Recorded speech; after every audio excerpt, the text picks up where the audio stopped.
ਸਤਿ ਸ਼੍ਰੀ ਅਕਾਲ।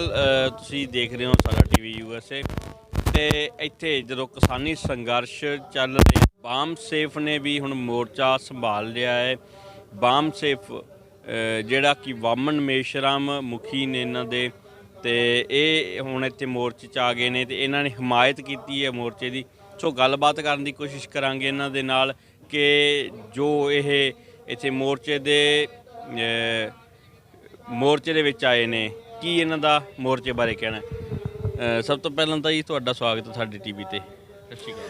हाँ, इस यूट्यूब टीवी चैनल का मैं स्वागत करता हूँ, आभार करता हूँ कि सच्ची खबरें आप लोग पूरे देश दुनिया में प्रकाशित कर रहे हैं और गोदी मीडिया के लिए जानलेवा हो गए हैं। आभार मैं भी आपका व्यक्त करता हूँ। अच्छा जी, सबसे पहले तो आप ये बताइए कि जो ये किसानी चल रहा है, इसमें आप आए हो, किस तरीके से देखते हो इस किसानी संघर्ष को पूरे को? ये नेशनल और इंटरनेशनल आंदोलन बन गया है और ये बहुत ही सही दिशा में चल रहा है। जो लॉकडाउन पीरियड महामारी कोरोना महामारी के दौरान लोकसभा में 3 जून को बिल रखा गया और 5 जून को ये अध्यादेश पारित हुआ। 3 काले कानून किसान के विरोध में बनाया गया, लेबर एक्ट भी उनके विरोध में बनाया गया है और बच्चों के, किसानों, मजदूरों और इनसे संबंध रखने वाले जितने भी भारत के लोग बसते हैं भारत में, उनके बच्चों के शिक्षा का सत्यानाश के लिए ये भी शिक्षा का कानून बनाया गया। पर्यावरण का कानून, किसानों के पयाली जब जलाए जाते हैं खेतों में तो सुप्रीम कोर्ट के चैम्बर में सर्वोच्च में जो है उसमें धुआं घुस आता है, चाहे वो नेपाल बॉर्डर पर जलाया जाए या आसाम में जलाया जाए, कहीं भी जहाँ दान पैदा होता है। मगर जो शराब की भट्टियाँ बड़ी बड़ी चलती है फैक्ट्री, उसके जो धुआं निकलते हैं ये भूसी से, ये जो लुगदी होती है खोइया गन्ने का, उससे जब उससे जुकाई होता है बगैर फिल्टर की चिमनियों से, वो काला काला 10-10 किलोमीटर फसलें काला हो जाती हैं तो इंसान के लिए उनको नहीं दिखता है। यानी किसानों का जो बिल्कुल नुकसान नहीं करता है उस पर इन लोगों ने कानून बनाया। तो इस काले कानून के खात्मा के लिए देशव्यापी आंदोलन ये बन चुका है। किसान, मजदूर, महिला, युवा, 4 पीढ़ी इसमें आप देख रहे हैं कि 90 साल से लेकर 70 साल के बुजुर्ग भी बैठे और 50-40 साल के उम्र वाले भी हैं, 30 से 20 साल के भी हैं और उससे नीचे वाले भी हैं, नन्हे मुन्ने बच्चे भी हैं। तो ये अस्तित्व की लड़ाई चल रही है और गोदी मीडिया और सरकार ने बदनाम करने के लिए, भाजपा और कांग्रेस ने बदनाम करने के लिए अपने लोगों को भी पेश किया। भारत मुक्त मोर्चा नाम का संगठन पूरे देश में नहीं बल्कि विश्व में विख्यात है। जो एक तरफ बजरंग दल है, विश्व हिंदू परिषद है, उनके जितने हैं सत्यानाश करने के लिए हमारे लोगों का बनाए हैं। तो उन सबको ठिकाने लगाने का, यानी ठिकाने का मतलब है कत्लेआम से नहीं है, उनको नाइंसाफ़ी करने वाले लोगों को पहली बात तो हम लोग समझाने बुझाने का काम करते हैं कि नाइंसाफ़ी का निजात ख़त्म कर दो, इस देश में इंसानियत का। तो पहले जगाते हैं, जगा करके हम समझाते हैं, समझा करके जोड़ते हैं, जोड़ करके बड़ी शक्ति निर्माण 43 साल में बड़ा शक्ति हमने निर्माण कर दिया। तो सारी शक्तियाँ यहाँ इसलिए है कि जो बदनाम कर रहे थे ये पंजाब का है, हरियाणा का है, राजस्थान तक सीमित है और ये खालिस्तानी लोग यानी सरदार जी लोगों को, सिख वाले धर्म को मानने वाले लोगों को इनका है उन। मगर ये मैं बता देना चाहता हूँ, इन लोगों ने अच्छा पहल किया, शुरुआत किया और शुरुआत करने के बाद आज इस मुकाम तक लोग साथ सहयोग दे करके इसमें ऑल इंडिया के सारे लोग आ रहे हैं। अच्छा पहल है। ये सरकार को काला कानून वापस लेना होगा और अब तो जिस तोते का प्राण पिंजड़े में और इन जालिमों का प्राण ईवीएम मशीन में है। जब से ये मुद्दा गर्म हो गया तो उनके होश उड़ गए हैं। तो खैर काला कानून भी वापस इन्हें लेना होगा और साथ साथ ईवीएम मशीन को भी हटा करके बैलेट पेपर देना होगा, ताकि पब्लिक जिसको वोट दे, जनता जिसको वोट दे वही वोट जाए, तो ईमानदारी होगा, लोकतंत्र कायम होगा। और जब तक वोट ईवीएम से चुराई जाएगी, हैक किया जाएगा, तब तक तो ये बहुत अच्छा है कि मिलजुल कर हम सारे लोग मिल कर के, किसान, मजदूर, महिला, युवा और सभी धर्म के लोग, ये इंसान बराबरी का जो बराबरी का चला रहे हैं, यानी समभाव सद्भाव की जो राह पर चल रहे हैं, चाहे गुरु नानक जी का मार्ग हो, चाहे ये पैगंबर मोहम्मद साहब का, अम्बेडकर के, जो भी हमारे महापुरुषों के चलाए गए मार्गों पर अब अच्छा चल रहा है। हम लोग एक हो गए हैं और पूरा ताकत के साथ हम राष्ट्रीय किसान मोर्चा भी जमा है और नियंत्रित नहीं होने देगा। नियंत्रित करके ही इस आंदोलन को मुकाम अंतिम फाइनल स्टेज पर चल रहा है। ये 2500 वर्षों के जुर्म को ख़त्म करके भारत को आज़ाद कराने का जंग है। ये संपूर्ण आज़ादी का जंग है।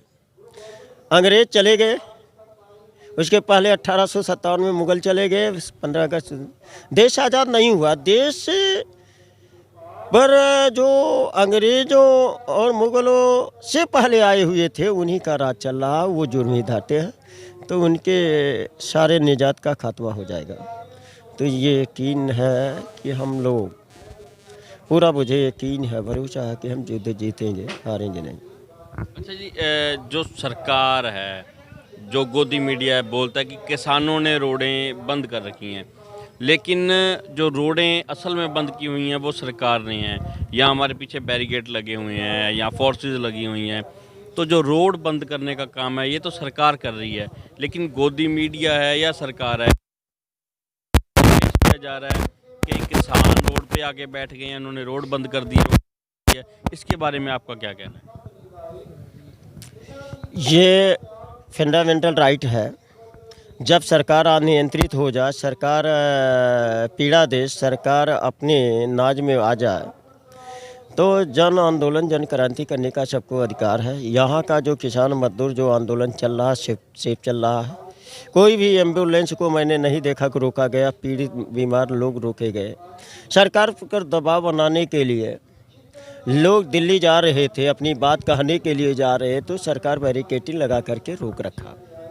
और हरियाणा से ही रोकना शुरू किए थे, लेकिन किसान आगे बढ़ता गया। ये लोग इधर अपना पूरा रोक कर रखे हैं, तो रोकने का काम तो यही किए हैं। और हम लोग हम तो कल देख रहे थे एम्बुलेंस को, या जितने भी सेवादार हैं वो निकलवा करके फटाफट निकलवाए। तो रोकने का काम हम लोग नहीं, हमारी बात मान लें तो ये नौबत की बात है। ये अगर लोकतंत्र में बाबा साहब अम्बेडकर ने जो संविधान बनाया, तो उसके हर आर्टिकल पर 24-24 घंटे डिबेट होते थे, बहस होती थी, बहस के बाद वो लागू होता था। ये काला कानून अगर लाए तो इस पर डिबेट नहीं कराया गया, बहस नहीं कराया गया। किसानों के जितने संगठन या किसानों के संगठन चलते थे या टॉप मोस्ट किसानों से नहीं लिया गया राय मशवरा, तो गलत खुद किए हैं। तो उनके गलती को एहसास कराने के लिए लोग शांतिप्रिय ढंग से दे रहे हैं। अब भाई वो तो जा रहे थे मेंबर ऑफ पार्लियामेंट जिसने कानून बनाया, उनसे सवाल करने जा रहे थे। सरकार जवाबदेह नहीं है, सरकार जवाबदेह नहीं है जनता के प्रति, तो लोकतंत्र कहाँ? किसानों के प्रति, मजदूरों के प्रति, महिलाओं युवाओं के सत्यानाश करने पर तुली है। तो ये कारण उन्हीं है, वही लोग हैं, किसान कारण नहीं रोकने का।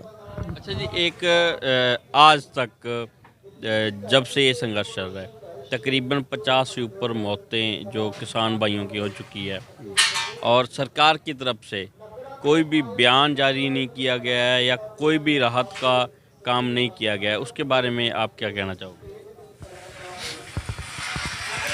अभी तो सरकार बड़ी बेहूदी होती है, और मुझे तो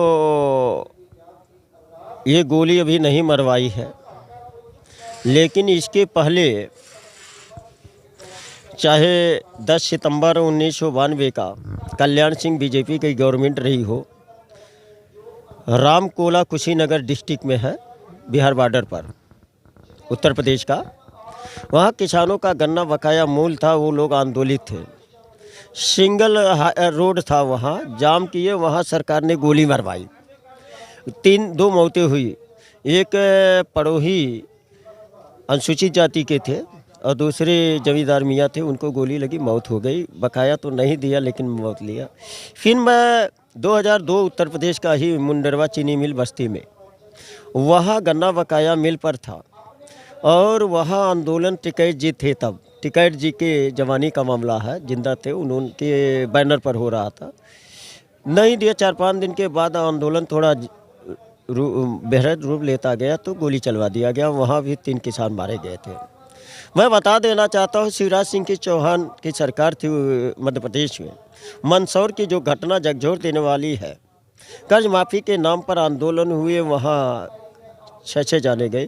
इसके पहले भी मैं बता देना चाहता हूँ कि जाट आंदोलन हकमारी के लिए, अपने हक अधिकार जो मांग रहे थे हरियाणा के जाटों, उनके ऊपर गोलियां चलवाई गई थी और यहाँ तक कि उनका आंदोलन बढ़ रहा था, हाई कोर्ट को प्रतिबंधित करना पड़ा था। और फिर गुर्जरों का आंदोलन राजस्थान में फेमस आंदोलन हुआ है, उन पे गोली मारी गई, तमाम मौतें हुई। फिर पाटीदार पटेलों का हुआ है और ये शांतप्रिय आंदोलन सही दिशा में चल रहा है।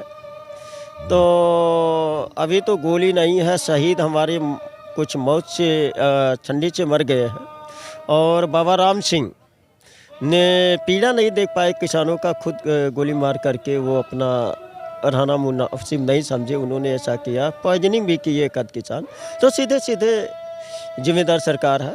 इस देश में तो लाखों लाख 1995 से लेकर 2011 तक 7,50,860 किसान आत्महत्या कर चुके थे।